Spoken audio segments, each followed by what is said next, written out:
দর্শক, আরএনবি নিউজে যুক্ত হলাম লালমনিরহাট থেকে। আমি রচিশকর রহমান। আমি এই মুহূর্তে রয়েছি লালমনিরহাটের আদিতমণি উপজেলার মহিষকুচা ইউনিয়নের তিস্তার তীরবর্তী একটি এলাকা এবং এটি 2 নং স্থাপত্য এলাকা। এবং আপনাকে জানিয়ে রাখি যে সকাল 9টার সময় তিস্তার পানি রেকর্ড করা হয়েছিল 23 সেন্টিমিটার, এবং যা সকাল 12টার সময় আবার কিন্তু তিস্তার পানি বেড়েছে এবং এই মুহূর্তে তিস্তার পানি 15 সেন্টিমিটার নিচ দিয়ে প্রবাহিত হচ্ছে। এবং আপনারা দেখতে পাচ্ছেন যে মানুষজন কিন্তু তাদের যে গরু ছাগল বা অন্যান্য যে সামগ্রী রয়েছে সেগুলো নিকটস্থ যে জায়গা রয়েছে বা সেখানে নিয়ে যাচ্ছে। এবং আমরা এই মুহূর্তে একদম সে কথা বলবো, আসলে এই তিস্তার পানি বাড়ার কারণে আপনাদের কী সমস্যা হয়?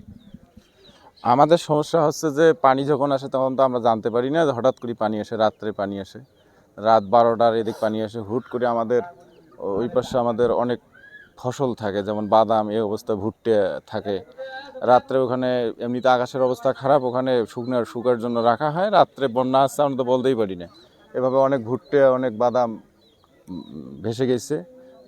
সবচেয়ে বড় বিষয় হলো আমাদের ওই পাশে অনেক বসত ভিটে আছে, তারা আসতে যাতায়াতের সমস্যা, স্কুল আসতে তাদের সমস্যা, যদি কেউ অসুস্থ হয় তাকে নিয়ে আসতে সমস্যা হয়, যা আমাদের প্রতিনিয়ত তিস্তা পাড়ের মানুষের সমস্যা লেগেই থাকে।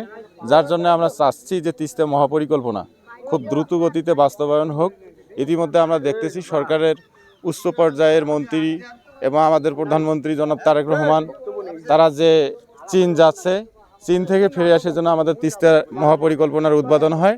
এইটা আমাদের এলাকার সকলের এই সরকারের কাছে জোর দাবি। কটার সময় থেকে পানি বৃদ্ধি পেয়েছিল?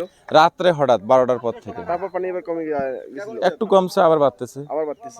এই বাড়া কমার ভিতরেই থাকবে, চলবে, ভাদ্র মাস পর্যন্ত চলবে। এমনও অবস্থা হয় যে কাতি মাসেও বন্যা আসে। ধন্যবাদ।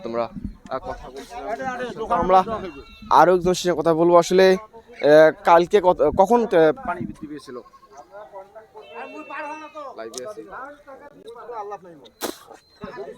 কালকে পানি বৃদ্ধি হয়েছে বর্তমান রাত 3টে, 3:30, 4টার দিকে পানি বৃদ্ধি হওয়ার সীমিত।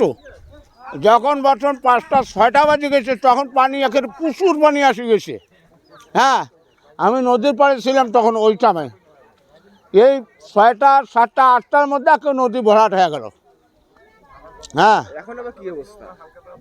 এখন অবস্থা কি, নদীর পানি যখন ভরাটে আসে, আমার আল্লাহ ছাড়া ভাল করবে কায়?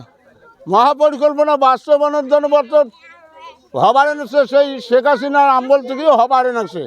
হ্যাঁ, এখন বিধির লক্ষণ, এখন কখন যে হইবে আর না হইবে না আমার বাল বাচ্চার আমলে হইবে তাও জানি না। হ্যাঁ, যে সরকারে আইসে সেই সরকারে বর্তমান আমার তিস্তা নদী ঘাড়ত নিয়ে বেড়ায়, একে মশালে মিছিলে বর্তমান ঘাড়ত নেন।